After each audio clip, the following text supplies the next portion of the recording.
everybody who's important in the country meet in one place. Zoom would be off the hook, right? I got Trump derangement syndrome. I hate the mother. That guy needs to find Jesus. We will lose this country. Gav, I can talk like you too.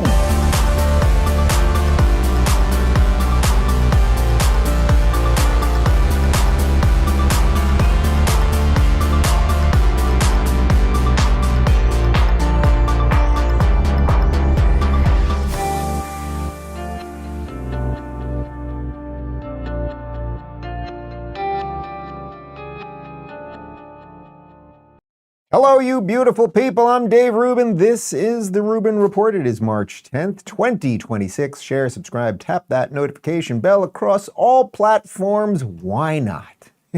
Why not? The theme of today's show is mostly war stuff. We are about 10 days into this war. It's going extremely well by all accounts, unless you're listening to a certain set of nutbag podcast influencers. Trump explained a whole bunch more yesterday. Hegseth's still out there. Rubio's still out there. So we're going to mostly focus on that. We'll do a little bit of the domestic stuff, particularly as it pertains to TSA, because there are sort of rumblings right now that if Iran was to get us back, so to speak, they can't really do it militarily, right? Like their military and their leadership has been basically decimated. So there's not much they can do. We have lost a couple soldiers, and we will talk about that, and we'll show some of Trump and Rubio talking about those soldiers, who we should be extremely thankful for, obviously. But they can't do too much damage to us militarily. What they could do, perhaps, is some sleeper cell stuff. And the reason I'm mentioning that up top is we're going to show you in the second half of the show a whole bunch around what the Democrats are now doing as it relates to cutting funding for the TSA. That might be something we would want to fund during a war, but that doesn't seem to be what the Democrats want to do, because obviously they, rather than inflicting maximum damage on Iran, would rather inflict maximum damage on the United States of America, and really, of course, Donald Trump. So let's just dive right in and get an update on where we are at. And just remember, we're 10 days into this thing. The other war took 12 days and got a positive result. So I just think also everyone should just sort of breathe a little bit and trust the process here. But here is Donald Trump on Truth yesterday. If Iran does anything that stops the flow of oil within the Strait of Hormuz, they will be hit by the United States of America 20 times harder than they have been hit thus far. Additionally, we will take out easily destroyable targets that will make it virtually impossible for Iran to ever be built back as a nation again. Death, fire, and fury will rain upon them. But I hope and pray that it does not happen. This is a gift from the United States of America to China and all of those nations that heavily use the Hormuz Strait. Hopefully, it is a gesture that will be greatly appreciated. Thank you for your attention to this matter, President Donald J. Trump. So obviously, we went through this, I think, yesterday.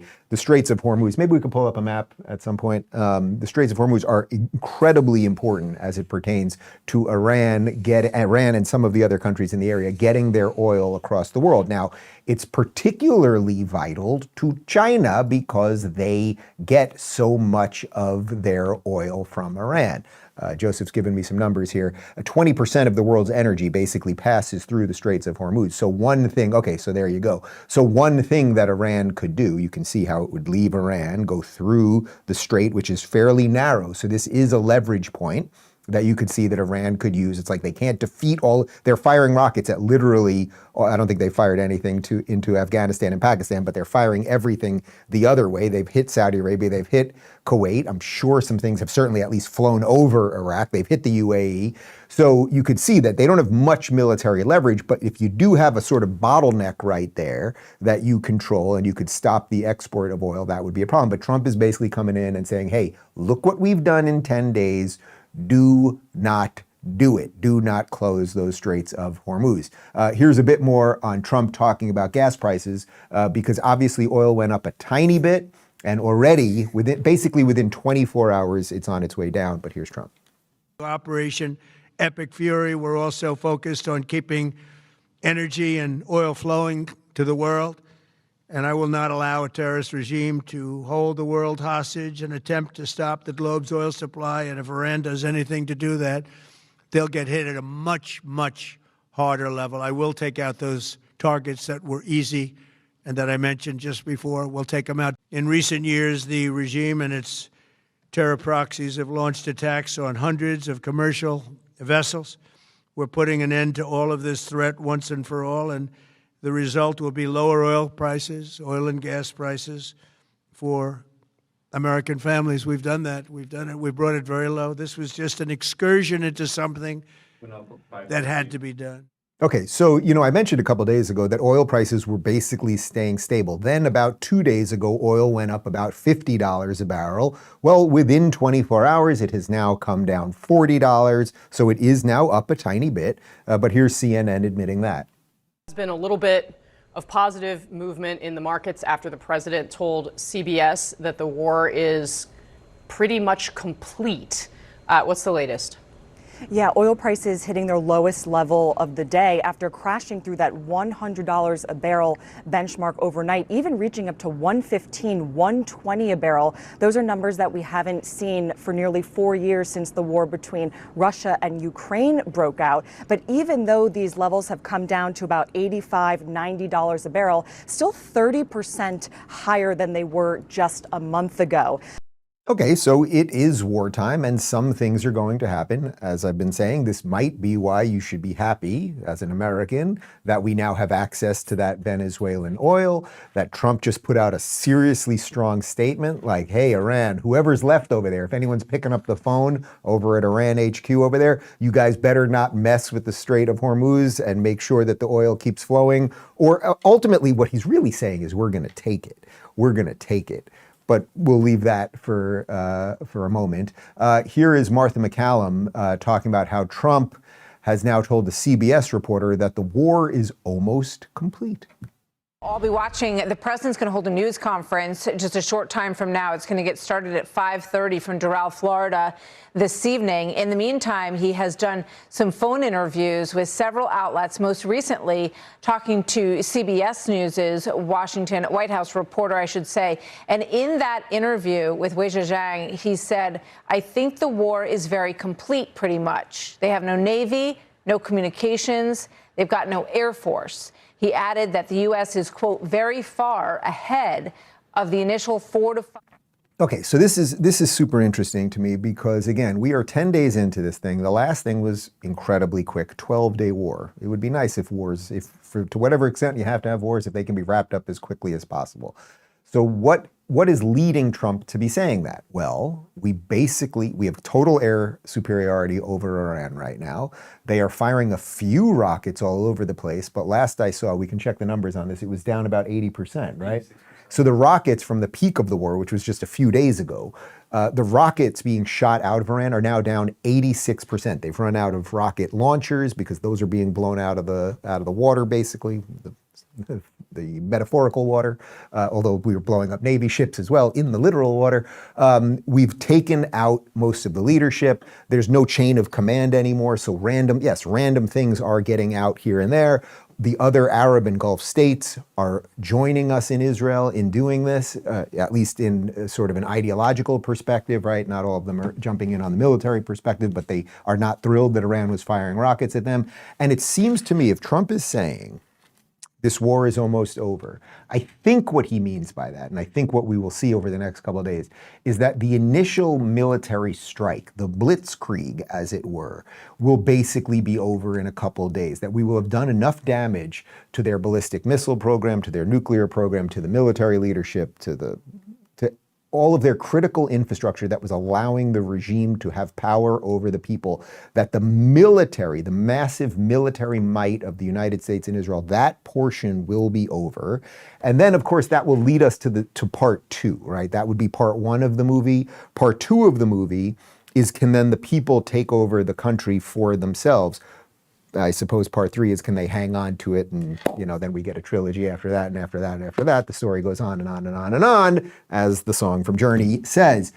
Here is Trump on whether he will have to take out the new supreme leader, Snoke, of the Galactic Empire. Do you have to take him out? Does he have a target on his back? You mean the new supreme leader? You mean the son? How can there be an Iran? Well, with I don't want to say that, but I was disappointed because we think it's going to lead to just more of the same problem for the country. So I was disappointed to see their choice. Right. So Khamenei's son His name is Mojtaba Khomeini. He is the new supreme leader of Iran right now. He was voted by the Assembly of Experts. It all sounds fake, but apparently it's real. And the question is, will we be able to negotiate with him? I think we're kind of past that point. It is fairly obvious that the mullahs and the radical jihadists are on their way out one way or another. So Trump, again, this is where he's just so good because he's being honest. You know, he's basically like, look, is this going to work with this guy? We're probably, wink, wink, going to have to take him out because that's not going to work, right? When they bring the Shah's son back, likely he will be the leader of the country. Phoenix, roll with me. Where are we here? Here's a little bit more from Trump and the White House talking about what he has been up to. I got every country to agree. And now you've done something that no other president could have done. No, I don't want to brag. But, you know, they've said this about a lot of things. No other president could do some of the I'm doing. No other president. The things I'm doing, nobody else was going to do it.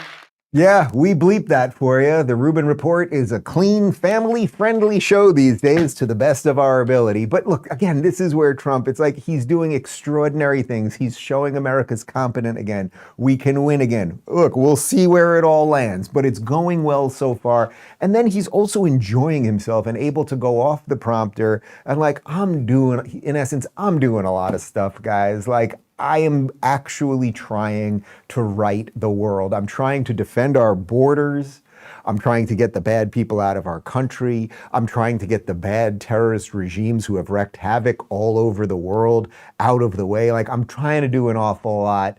Midterms coming in November, and I think it's important. I actually really do think it's important that people see that he's having fun along the way, because when good things are happening for America and he's having fun and like we're happier, you know, Bongino's been talking about this a bit. There's a certain like black-pilled mentality right now on a portion of the right that I think is so dangerous.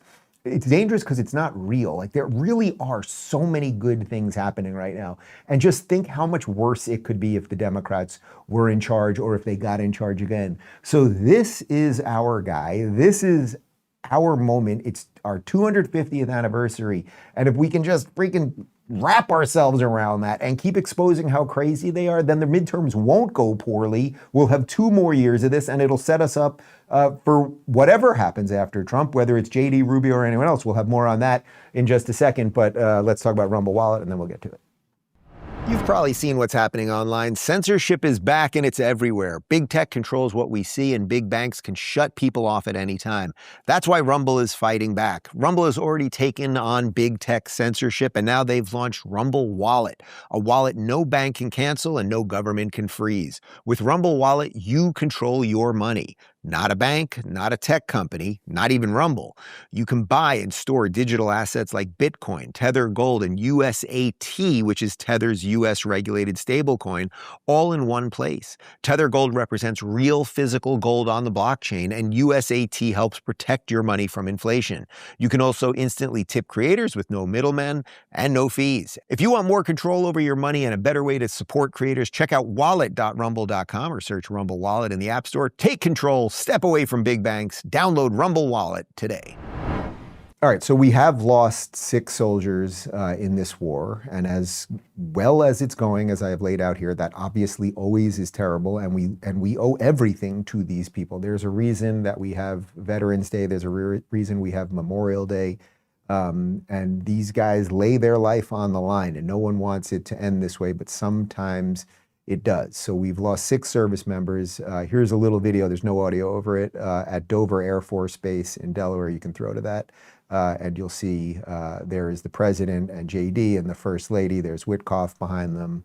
The second lady is there as the coffins go in front of them. And I think it's just worth noting, you know, that can get lost in the fog of all of this, that these are real people with real families, and it's important to acknowledge that. Of course, the ladies on The View saw that video, and well, here is Whoopi criticizing Trump for wearing a USA hat during that ceremony. And I will say this, it really bugged me, and maybe I'm just being picky. When those caskets came off that plane, take your damn hat off. That's right.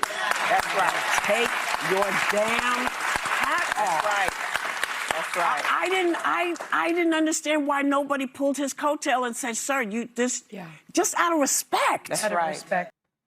Oh, Whoopi, you know, not only do you lie about everything and lie about Trump's intentions constantly, and you guys lie about half the country, and you've lied about this war and just everything you do on that show every single day. Trump's hat said USA. You maybe could make an argument if it had just been a MAGA hat, which is more of a political message. Maybe you could make that argument. But it was a hat that said United States of America, USA. And Donald Trump is fighting this war for the future of the United States of America. He is trying to reorder the world in a better way so that China does not become the global superpower. And he's trying to exert American influence. And again, it is deeply, deeply sad that 6 American servicemen died. I think it was an Iranian drone that killed them on our military base in Kuwait. It is a function of war. But the idea that he was being disrespectful, there he was showing up, and the vice president showing up. They didn't have to, right? This wasn't 40 guys that were killed. This was 6 guys. I'm not diminishing those 6 lives, but come on. Anyway, it continued on The View. They have this other lady. I think is she a comedian? She's a comedian, I guess. We'll call her a comedian. We'll find out a bit more about her. Temporary host Cheryl Underwood. She's no Elizabeth Hasselbeck, I'll put it that way. And here she is saying that the military doesn't want to follow Donald Trump. We want to know why, and we want to hear it from someone who we feel we can follow into battle. We don't want to hear it from somebody that's a TV personality who may have limited experience. I think this country is going to have to go back to the issues that we have. Maybe the commander-in-chief would have to have some military experience and understand that your order leads us into something that could reverberate around the world, getting our allies together. All right. You know, I'm going to try to give the devil his due on The View. I'm going to try to do it. There is something to say about whether we should have more politicians who have served in the military. We have a decent amount in the Congress and the Senate. But we haven't had a chief executive, a president of the United States who served in the military in a long time. And, you know, it's like, lady, you'd never be saying this if this was a Democrat, right? Barack Obama was a community organizer in Chicago. He never served in the military. Bill Clinton had a cigar and a girl in a blue dress on his lap, did not serve in the military. Joe Biden didn't know where he was or what year it was, did not serve in the military. I think you can make an argument that it's not just like the optics of it, that it sort of feels right or sounds good that this guy was in the military. I think there are things that people that come out of the military believe in fundamentally about the country and about discipline and chain of command and things of that nature and respect that probably could be good for a commander-in-chief. But you're only saying it in this case, obviously, because of Donald Trump. And by all accounts, all of our military men right now, men and women, are doing an unbelievable job. And as Hegseth has repeatedly pointed out, we are winning this thing at an almost incalculable level. Like, we are taking out the #1 state sponsor of terror in the world, and we are doing it in the most precise possible way. Here's another video. This is Vice President JD Vance, and Hegseth attending the dignified transfer of 26-year-old Sergeant Benjamin N. Pennington of Kentucky, who was actually the 7th member who was killed. Just start on a slightly somber note here, because on a personal level, I was honored to be able to participate in the dignified transfer of 6 American soldiers who were killed overseas in this conflict with Iran. And I had never done that before, and a lot of you served our nation in uniform. I know a number of our firefighters have all across our country. And I just want to say that if you are the praying type, and I certainly am, I hope you'll spare a prayer for the 6 souls that we lost, for the 7th soul who will be coming home tonight, and for all of their families. You all know better than almost any category of Americans what it means to put on a uniform and to sacrifice for our country. Hegseth also spoke there. We're going to skip that actually, but I think there was just something very human and nice about that, right? And by the way, JD Vance did serve in the military, but what you're seeing here is a mature administration that is being real and being honest. Like when JD kind of, everyone fake emotes all the time, but it's like when he kind of touched his heart and talks about losing these people, like it is meaningful, and he did want to be there, and he's acknowledging it's a function of war. So we have the people who are explaining why we are at war right now and what we are doing, and that's primarily the president and Hegseth and Rubio. And there you have JD with a little more of the human version of it, and I think that it's just another perfect example of what an absolute all-star team we have right now. Of course, one of the things that the Democrats and the media are doing are trying to make it seem like we are attacking random people in Iran, and that is it is a complete 100% lie, but it's an extension of what they tried to do as Israel was trying to get their people out of Gaza. Even though they were dropping leaflets and sending text messages, we're coming to this building, you better leave. Like no other army in the history of the world has done anything like that. But it worked. The propaganda against Israel kind of worked. And you could see the mainstream media trying to do it now, that we're trying to attack hospitals and schools and all the rest of it. It is a complete and utter lie. Here is Scott Jennings on CNN making the distinction between how we, the United States of America, behaves versus how, in this case, Iran or our enemies are behaving. I think the most important thing Hegseth said, and all Americans need to know and understand this, the difference between us and the enemy, we do not target civilians. When it happens, and it will happen in war, it is tragic and it is not meant to be. The enemy target civilians. They hide behind civilians. They fund people who set up bases in hospitals so that civilians are in the way. That's not what we do. An investigation needs to occur. All the truth needs to be told. And we will give transparency to the American people. But there's two parts of this war, our part and the enemy. The enemy targets civilians. Look what they're doing all over the region, firing missiles intermittently. But this story doesn't end there. Gosh. That's dimwit Abby Phillips, like just so dim, just dim. But of course what he is saying is right. We don't. Do you think that the United States randomly is looking around? We have unbelievable precision guided bombs and everything else, or even what Israel was doing in Gaza. They have incredible intelligence. We try to take out military leaders. Every rocket, by the way, that military leaders and infrastructure, et cetera. Every rocket that Iran has shot, they've shot rockets at about 13 countries, and some of them are at military bases. So you could say, okay, that's a fair target, let's say. And although in the game of war, like people are going to do all sorts of things. Every single rocket that they have shot at Israel, some of them are these cluster bombs that explode, and then they explode into a gajillion other pieces, right? So they're not just a conventional bomb. It's coming and going to hit and blow up something, but they're exploding, and then you have all this crazy shrapnel, and you can, kill and maim, et cetera, et cetera. All of it's designed to hit anything. So whether one of the rockets that Iran shot hit a hospital in East Jerusalem, which is an Arab hospital. So there is a fundamental distinction between how we in the West behave when it comes to war and how these guys behave. They're trying to maim and kill as many people as possible.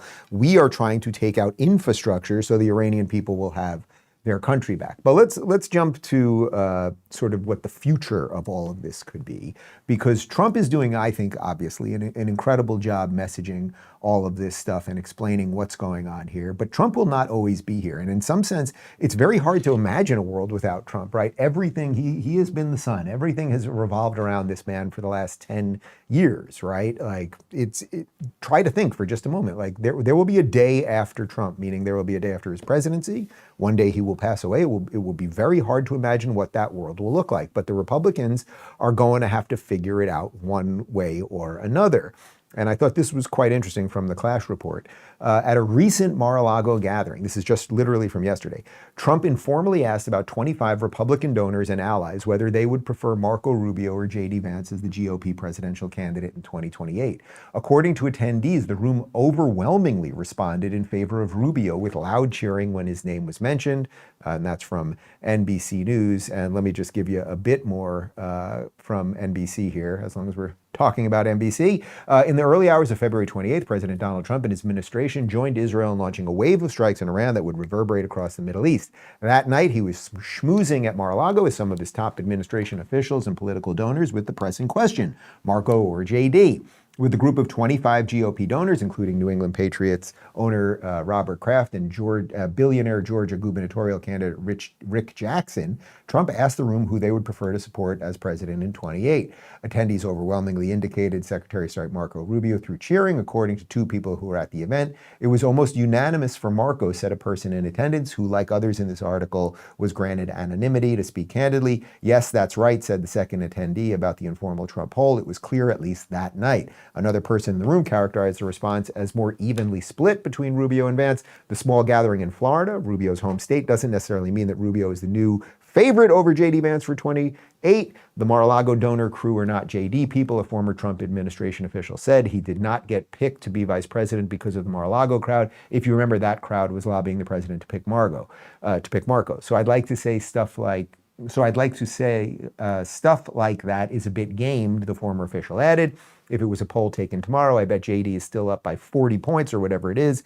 It's not the first time Trump has quizzed those in his orbit about how he should engage in the forthcoming political fight to replace him as the Republican standard bearer. But it's another instance of the dynamic and indication that the president plans to play a big role and is taking early interest in the future of the party. Trump appears to be relishing his potential to be a kingmaker, as he is in so many other Republican primaries, in a race that could potentially pit the top members of his own administration against each other. And all of this is a reminder of how fluid things are in Trump's orbit and how quickly the president's thinking can shift. Okay, that was a lot of reading, and I don't want to get too ahead of all of this, but I think it is worth noting because we have a good cast of characters, right? We have JD, we have Marco. We don't have to go through the rest of the cabinet, but there is going to be, this is my guess, mark my words, do we have some sort of bookmark that we are able to do on the internet? My guess is that there are going to be several well-qualified people that will run as Republicans in 28. Obviously, JD is going to run. I think it's less obvious that Marco is going to run, but let's say potentially Marco's going to run. And I think Donald Trump will sit it out for a little bit. I think he's going to want to take the temperature. I think it's going to depend where the country's at. A huge amount of it depends on what happens with the midterms, right? Because if the Trump administration is caught up in impeachments and, just all of the legal nonsense they'll try to catch Trump in, and if it's really hampered and weak, that could affect who he wants. Does some of that stick with the vice president more than it would stick maybe with the Secretary of State? Some of this depends on how this war turns out. Like, there's so many X factors here. But the bookmark is that I will say that I think Trump will largely sit it out for a while, and he's going to kind of apprentice this thing, meaning the show The Apprentice. He's going to want to see these guys kind of fight for it. And by the way, I would say that, regardless of where he ended up on that or who's running or anything else, I would say that's a hell of a lot more healthy than anything you're going to get on the Democrat side, which is going to be an insane race to the bottom, meaning it's going to be Newsom and the jihadists racing to basically say who hates America the most. So whatever happens with the Republicans, whether it's a huge JD, Marco fight or anything else, it's going to be a hell of a lot healthier and pro-America, right? Like, the differences between JD and Marco are like they both fundamentally love America. They maybe have a little difference on some foreign policy stuff. If the war goes really well, that probably looks really great for Marco. If it doesn't, maybe you could argue that looks a little better for JD, but Trump is his guy, so then it still sticks on him. Anyway, we don't have to waste too much time on all of that, but it's just very clear at this point that Trump really does like Marco. I think we showed you this a day or two ago. Marco Rubio is doing a great job. I think he's going to go down as the greatest Secretary of State in history. Look at what we've done as a presidency. Look at what we've done as an administration. They trust Marco, and so do the American people trust. He's been successful no matter where he's been. He also speaks the language, which is always nice and always helpful. But he's dealing, and it may be a friendly takeover. It may not be a friendly takeover. It wouldn't matter because they're down to, as they say, fumes. They have no energy. They have no money. They're in deep trouble. All right, so we can sort of ignore the latter part of that, but on the first part, he's basically saying, look, Marco's been great. We all know he's been great. And think about it this way. You know who our last Secretary of State is? We haven't talked about him in about a year and a half. It was Antony Blinken. Remember that guy? And he was nothing. Remember, he was nothing in a suit. Do you remember that video? Maybe we could grab it. We'll do it for the post-game show on Locals. That video of when Biden was on the plane and he's up there and Biden doesn't know what he's saying and he's stammering and flummoxed and the whole thing. And you see Blinken kind of come out of the corner behind him like deer in headlights, like, oh no, don't do it, Joe, don't do it. Like, do you think anyone on the world stage respected Blinken, feared Blinken, was like, oh, this is a guy who's really going to do something? No, but Marco, not only do they know they have the backing of Trump, but they know that Marco believes in certain things. We showed you the video of quite literally 11 years ago of Rubio saying the exact same thing about Iran and saying, he says, what was the line? He goes, I want to say this for the historical record. And it's what he was saying 11 years ago, and he was completely right. But now let's take the other version of that for a second, because here's Trump on JD, and I think this also right here shows the strength of Donald Trump. Watch. President, are there any points of disagreement between yourself and your vice president when it comes to U.S. action in Iran? I don't think so, no. No, we get along very well on this. He was, I would say, philosophically a little bit different than me. I think he was maybe less enthusiastic about going, but he was quite enthusiastic. But I felt it was something we had to do. I'm telling you guys, we're never going to have a president like this again. We just never will. He's being honest there. He's saying we get along. He's saying we had a little bit of a philosophical difference. And I think that's obvious, right? Like JD's been very quiet about this, but he's backing the president. Obviously, we've shown you videos of him talking about it. This is his administration. So unless he's going to run all the way from Trump and MAGA, this is on him, right? So the success or failure of this is attached to JD one way or another.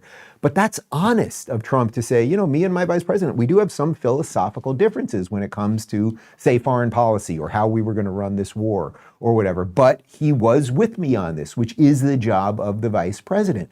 So that is just strong and good, and it's transparent in a way that is so foreign after the last 4 years of absurdity. Let me show you one more thing on the sort of future of the Republican side, and then we'll move on. But my buddy Stephen A. Smith was on Sean Hannity's podcast, and they got into it about this. And the reason I think this is interesting, you may go, Stephen A. Smith is just a sports guy, and he's just yammering about politics and whatever. I like the guy a lot, and I think he's got some interesting takes, obviously. But here he is, as someone who is saying he would run as a Democrat if he's going to run for president. Here he is saying that he would vote for a guy like Marco Rubio. I'd vote for Marco Rubio. Okay. Talk about, what is it about Marco? He's an adult in the room. There is no questioning his qualifications for the job. If it's Marco and anyone other than Wes and Josh, you vote for Marco over the Democrat? Yes. Over Newsom? Yes. Over Kamala? Yes. I'd vote for Marco Rubio over anybody that's out there right now other than Wes Moore or Josh Shapiro. Okay, so, well, that's interesting. So he would still vote for Josh Shapiro more, and Josh Shapiro is just like a not completely insane Democrat. But I do think, you know, it's why I show you the Marr videos all the time. Whether you agree with these guys or not, or whether you think they don't get it yet, or they never get to the end of the road, or any of those things, that sort of like not insane liberal take, which I know a little something about, it's still a hugely important swath of voters. I think it's what most Americans are. Most Americans are kind of in that spot. They're not hardcore traditional Republicans. They are a little more liberal on certain things. And there you have somebody who has a huge amount of influence, particularly in the sports world, but increasingly in the political world, saying that Rubio could be his guy. Well, just let the Shapiro, who did he say? Shapiro, and who was the other one? It doesn't even matter. But anyway, let's put a pin in that and let's get to some of the things that are happening right now on the domestic side. Because right now, while we are at war, and while there obviously is some sort of a risk around terrorism that is increased during wartime, the TSA is having major issues and huge lines at airports all over the country because TSA agents are going without pay right now. Take a look. Tonight, missed flights and ruined vacations as TSA staffing shortages throw spring break travel into chaos. Airports packed from Miami to Phoenix to Houston's Hobby Airport, where even seasoned travelers like Claire Lee were shocked by the crowds this morning. First time ever, and I travel the world. I've never seen anything like this. Officials telling passengers to arrive 5 hours early. Usually I witness this on TV, watching it. Now I'm a part of it. At Louis Armstrong Airport in New Orleans, passengers started lining up right by their cars in the parking garage. 2 lines, 2 escalators. The TSA short-staffed amid a partial government shutdown affecting the Department of Homeland Security. And because of that shutdown, the roughly 60,000 TSA officers who get you through security haven't gotten a full paycheck in almost a month, and many of them aren't showing up to work. Okay, so as we've addressed many times, this partial shutdown of DHS not being funded, and DHS runs the TSA, that's a lot of letters, is because the Democrats don't like ICE, and they don't want to fund ICE. However, as we've pointed out, ICE is funded through 2029. So this partial shutdown that right now, while we are in a war, is causing long lines at the airports and is hampering TSA from doing their job, when you might think that Department of Homeland Security and TSA's job is more important now because things are heightened. We just had a jihadi terror attack at Gracie Mansion, which we covered yesterday. There was some guy, we didn't even cover it, but was on a Southwest flight to, I think, Nashville 2 days ago, who started yelling Allahu Akbar on a plane and talking about the bombing of the plane. Like, that happened, and did you even see that on mainstream media? We didn't even get to it yesterday. So the point is, there's some weird stuff in the ether right now, and the Democrats, to defund ICE, which is already funded, are defunding DHS. That's a problem. Here is Illinois Representative Robin Kelly saying she feels guilty that the Democrats have that the Democrat shutdown is harming DHS and TSA, but of course she's for it.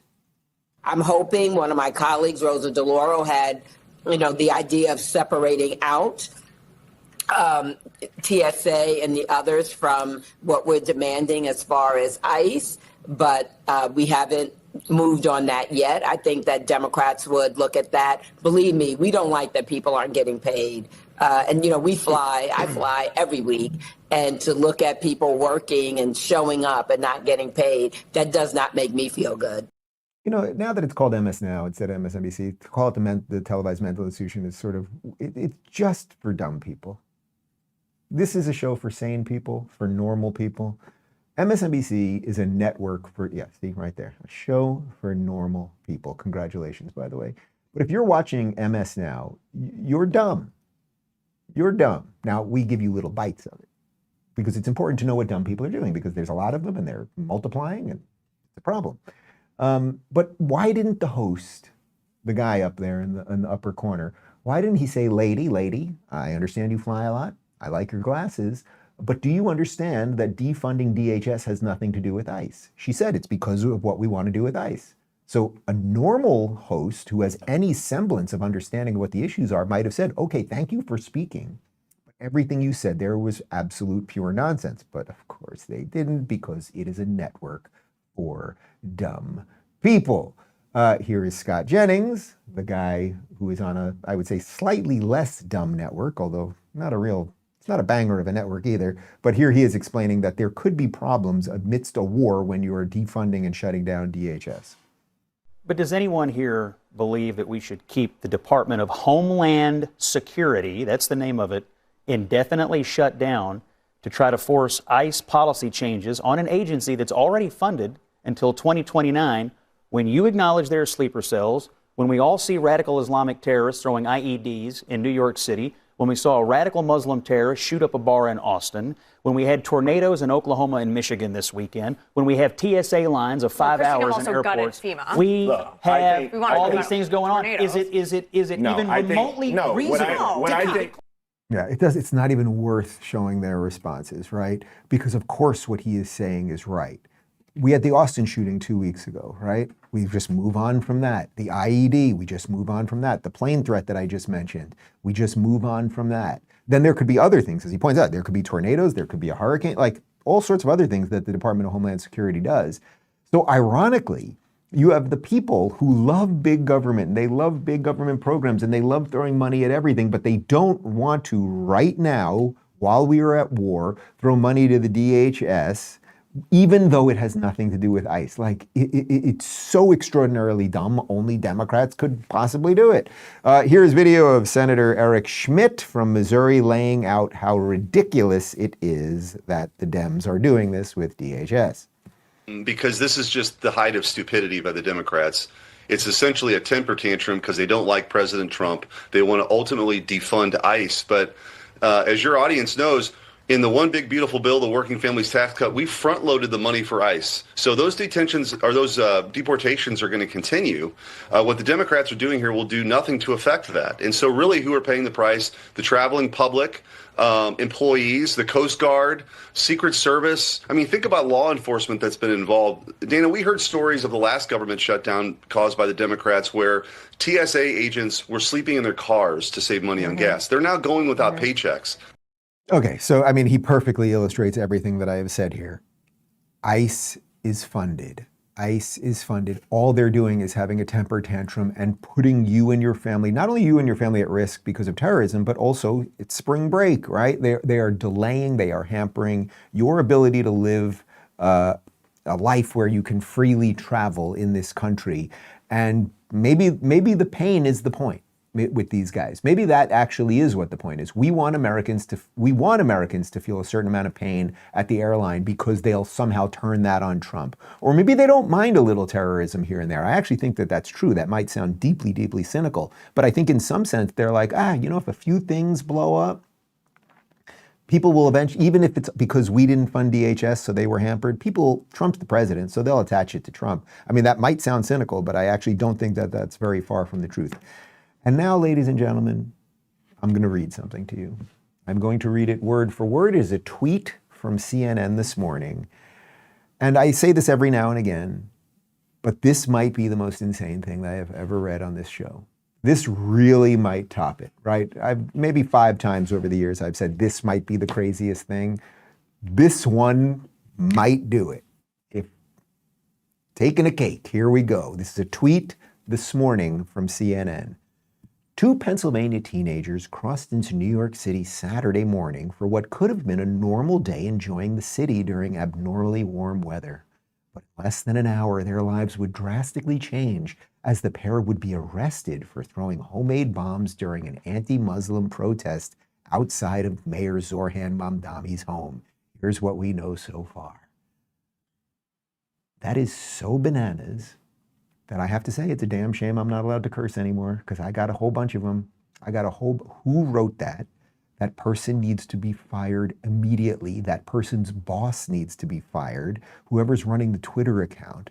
They tried to paint the guys who came into the city with an IED to kill people.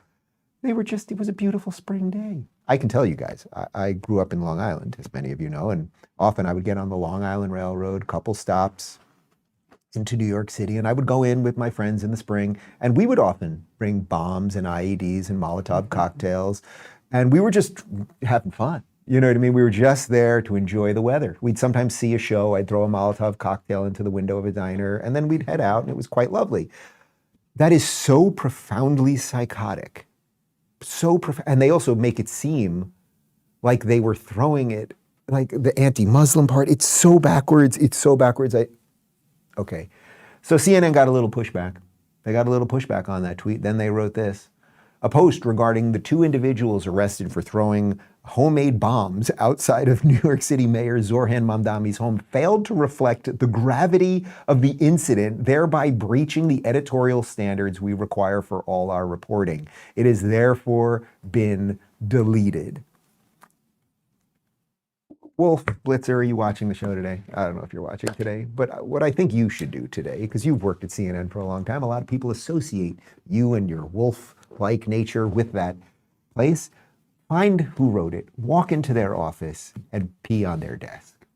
That's what you should do, Wolf Blitzer. Mark your territory. This is mine. I'm Wolf. That is the most psychotic possible thing. But let's continue with the psychosis. So remember, it was just 2 young guys coming in from the suburbs, enjoying a beautiful spring day. Here's a bit more on these fellas.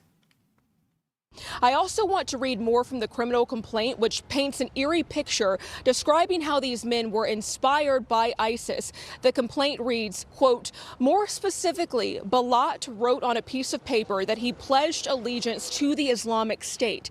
And Kayumi stated in substance and in part that he was affiliated with ISIS, watched ISIS propaganda on his phone, and was partly inspired to carry out his actions that day by ISIS.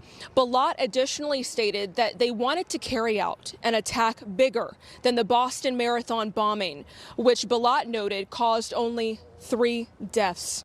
Well, I sure am glad that the Democrats are defunding DHS right now in the midst of all of this. And, you know, it was a beautiful day, but he just wanted to do a little ISIS stuff.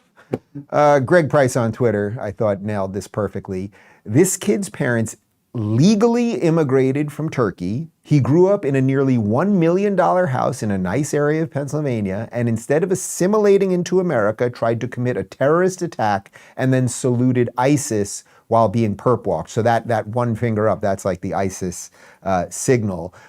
Here's a little bit more from Western Lensman. I mean, it's just extraordinary.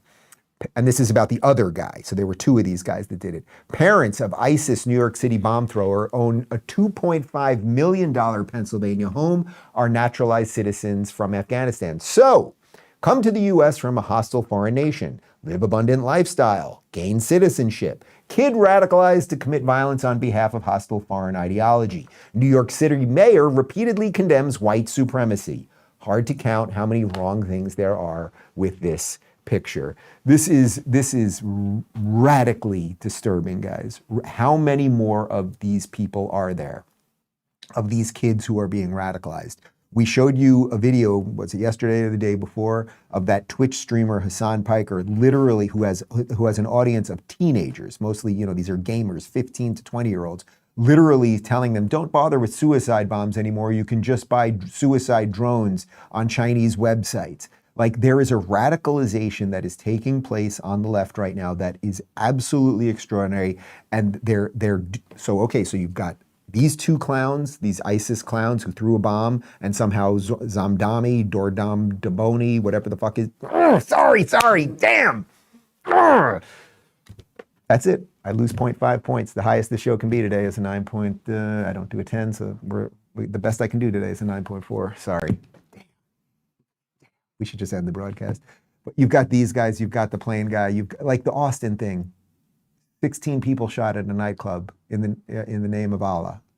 When are we going to take care of this stuff? And the problem is that as many illegals as Donald Trump deports, which by the way seems like it has slowed down over the last couple of weeks, as many as he deports, these are homegrown, these are second generation. Think about how crazy that is. These kids, one of them, their family came from Turkey, one of them, their family came from Afghanistan. One lives in a $1 million home, one lives in a $2.5 million home, and they've become radicalized in America.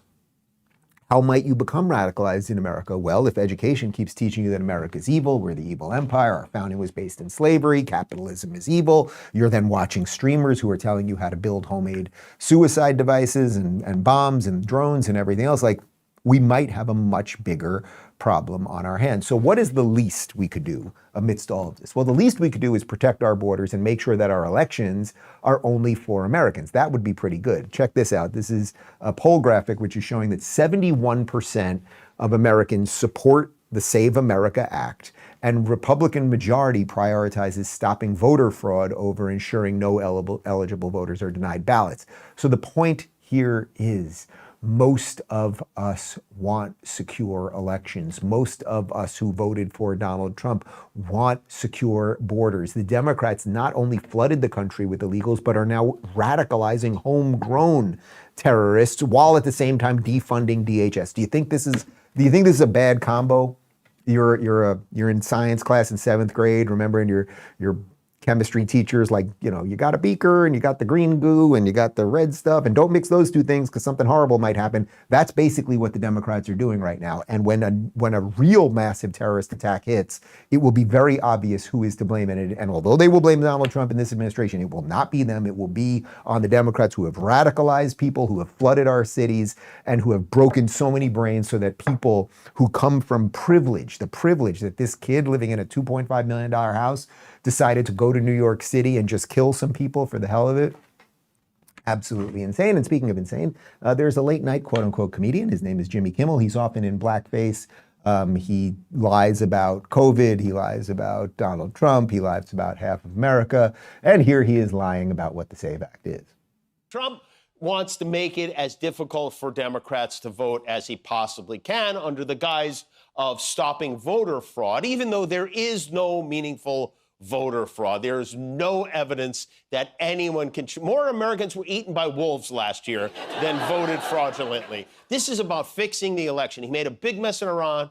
It looks like we bombed a school, and he's lying about it. There are 3-hour lines at the airport because Democrats want ICE agents to follow the same rules every other law enforcement officer has to follow. His poll numbers are abysmal. The price of gas is going through the roof. And, of course, there's that little matter of those allegations in the Trump-Epstein files. And so to protect himself from losing the Senate and the House and probably getting impeached, he wants to change the rules of voting to make it more difficult for everyone, especially women, to vote. Man, there was a lot with that one. I mean, that's that little, I don't like to hold hatred in my heart. It's not good for you. It's not good for your arteries. It's not good for you spiritually and everything. But I do have just a little lockbox. Al Gore used to talk about a lockbox. I have a little lockbox, maybe 0.5% of my heart. And I just hold hatred for that man. So many lies there. We did check. 0 Americans were eaten by wolves. That's important to know. But of course, it's not making it harder for Democrats or anyone else to vote. It would be that everyone would have the same exact rules, which would basically be IDs.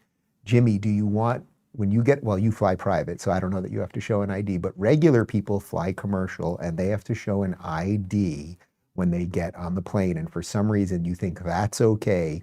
But voting, and again, he's in Los Angeles, where quite literally when I voted, the last time I voted there before leaving, I didn't show an ID. All I had to do was say my name and my address. So anyone who knew my name and my address could have voted, right? I could have gone to the same exact polling station the day after during early voting, and I knew my neighbor's address and I knew my neighbor's name, and I could have pretended to be him. So there's no voter fraud on top of mail-in ballots and everything else. Completely absurd. Let's end with an actual comedian, Rob Schneider, who was on Bill O'Reilly's show talking about why Jimmy Kimmel is just so terrible. Why do you think that the Trump administration is so vilified by the Kimmels, the Colberts, the network news? Why do they hate him so much? I think it's liberal women that have lost their minds are controlling these men, and these guys have no more balls. Oh, I thought you said they changed. You were going to change. So Kimmel has no balls. Kimmel is ballless. He's been deballed by his wife. His wife is the head writer of the show. She used to be an assistant writer. Now she's the writer, and I think that's completely ruined him. I do. I mean, I'm sorry, Jimmy. Maybe I'm wrong, but I think I'm wrong. No, actually, Rob, what you're describing there, this is not a curse, but this is a choice phrase that I'm going to say. This is a theory that I came up with a couple of years ago, which is the blowjob theory of politics, right? That a certain amount of men are basically ballpark sane or apolitical or maybe lean a little conservative or maybe voted for Donald Trump, but they'd like a blowjob, perhaps once a month. And the only way they're going to get that blowjob is if they act like a cuck, if they pretend that they have no beliefs so that their wife, who is more like a crazed Karen, is willing to do it. And that might sound over the top or something, but I think that actually explains a lot what's going on here. I don't know what Jimmy Kimmel believes in the end. It doesn't matter. He's just a Hollywood construct who's paid an awful lot of money to insult half the country. But we're getting over it. We're getting over guys like him, and soon enough, we won't have to talk about guys like him because he won't have a job much longer either. Colbert's on his way out, and Kimmel obviously will be next. And if the project, I mentioned beakers and chemistry before, I've been working. I was able, don't ask how I did it. I probably shouldn't even say this right now because I'm not even sure it's legal. I was able to obtain one piece of Johnny Carson's hair. And using a scientific box that I received many years ago, I am now trying to regenerate Johnny Carson to bring him back to host a new, we'll just leave that there. Thanks for watching. Post-game show 30 seconds, RubinReport.locals.com. 私たちはニューヨークで生まれ育ちました。そしている皆さん、ここにいる皆さんにはニューヨークに残ってほしいのです。私はアイセスに忠誠を誓う。アラフアクバル。これらの卑劣な行為の原因は明らかです。白人至上主義です。